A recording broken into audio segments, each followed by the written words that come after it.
কি ঘোরাও এটা? অনেক দিন পরে আমি যাচ্ছি গ্রামের বাজারে বাজার করার জন্য। আমি একদম ছোটোবেলায় বাজারে যেতাম, বাজারের দিন বাজার করার জন্য। তারপর অনেক দিন হয়ে গেছে বাজারে যাওয়া হয় না। আজকে বিশেষ কারণে বাজারের উদ্দেশ্যে রওনা হচ্ছি, একটু বাজার করবো বলে। আমি যে বাজারটাতে যাচ্ছি এটার নাম রসুলপুর। জানি না এই বাজারের নাম কেন এটা রাখা হয়েছে, কারো জানা থাকলে আমাদেরকে জানাতে পারেন।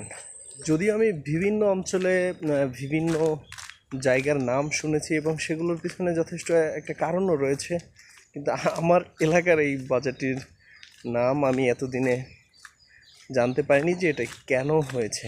চলেন দেখি বাজার থেকে কি কেনা যায়। গ্রামের পথ সবুজে ঘেরা, দেখলেই মন ভরে যায়। বাজারে এসে পড়েছি। আমাদের বাজারের দোকানগুলো সব ছোট ছোট, ব্যবসায়ীরা অল্প পরিসরে সব কিছু নিয়ে আসেন এবং এই বাজারে সব কিছু পাওয়াও যায় না। আমি যেগুলো কিনতে এসেছিলাম বেশিরভাগই এখানে পাইনি।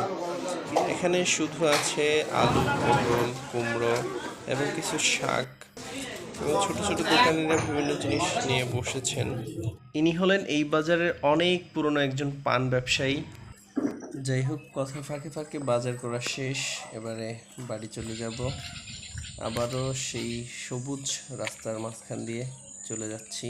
আল্লাহ হাফেজ।